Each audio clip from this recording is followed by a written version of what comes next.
I was numb, the pain of release by an academy, and what football can learn. Watford, like all academies, provided 2 reviews each year, one before Christmas, another at the end of the season. The aim is to ensure there are no surprises when important decisions are made, such as a player being released or retained. Reviews were attended by the player and one of his parents, the academy manager, assistant academy manager and your age group coach, and were held at the stadium. This seemed perfectly normal as Dad and I drove the 30 minutes or so from home to Vicarage Road for my final mid-season review.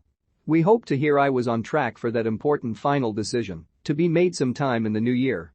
Yet when we parked up, we met Darius, another player from the team, who had just been told he was being released. My body stiffened and my mind went blank. I felt terrible for him and didn't know what to say. Darius was with his mum and granddad, who always watched, and was visibly upset. As we said our goodbyes to Darius, his granddad assured me I would be fine. I wasn't so sure. Darius was a definite in our eyes.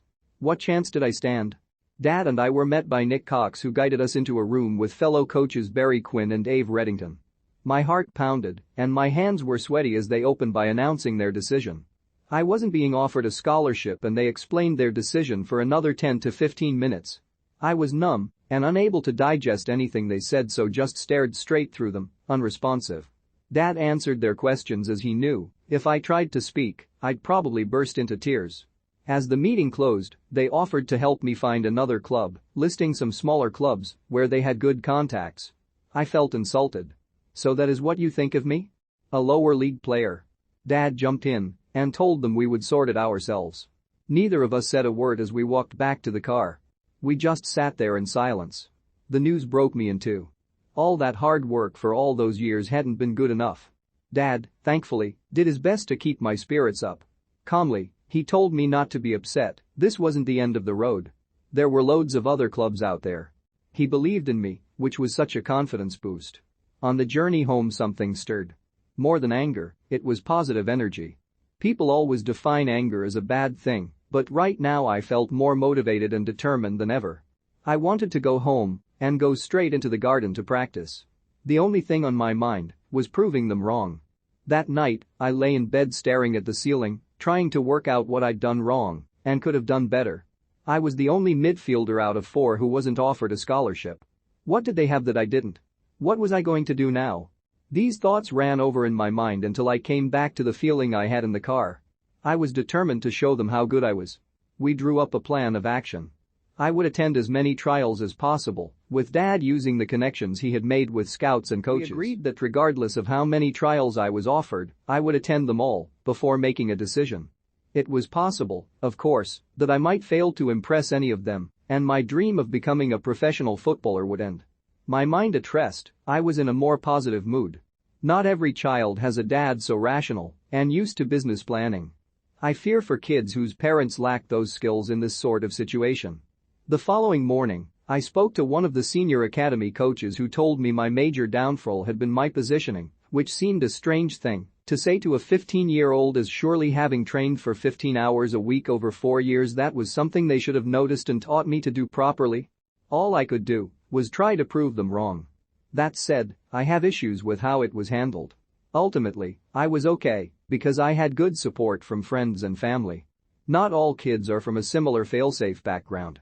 They struggle to cope, and we see stories of players whose lives are irreparably damaged by the disappointment of failing to make it as a professional footballer. As a mature 26-year-old at the time of writing, I wonder if there isn't a better way to cushion the crushing blow for kids who have given it their all from such a young age. Academy coaches have an unenviable task of releasing young players in a business designed to leave no stone unturned. They must deliver bad news as the weaker players are filtered out. But surely the game must shoulder its pastoral care more thoughtfully, not least as some clubs now recruit players as young as 5 or 6. They barely have any memories of life before being coached in an academy. Clubs come crashing into the lives of children and their families, massaging egos and destabilizing the concept of a normal home life. The family structure, their routines, leisure time, who does what when, bends to the will of the club. Some lads aren't from stable 2-parent families. They'll have single parents, or their mum and dad may have split up and have new partners. Some come from challenging backgrounds or fractured communities where crime is rife and young people feel socially alienated.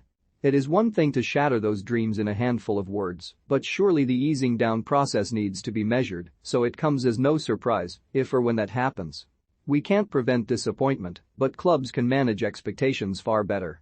It is fair to say most academy footballers believe they'll make it. With the dream so tantalizingly close, little else matters. They don't think about school, further or higher education or work. This is dangerous. No matter how talented you are, there are so many factors that can go right or wrong, not just ability and attitude but injury. The only certainty is there are no guarantees. Chris Green, who has edited this book for me and is the author of the seminal Every Boy's Dream, A.N.C. Black 2009, estimated it to be, at best, a 1% chance of a 9-year-old academy player becoming a professional footballer. 1%. At best. You do the maths. Yet all the talk among elite academies is always about playing in the Premier League.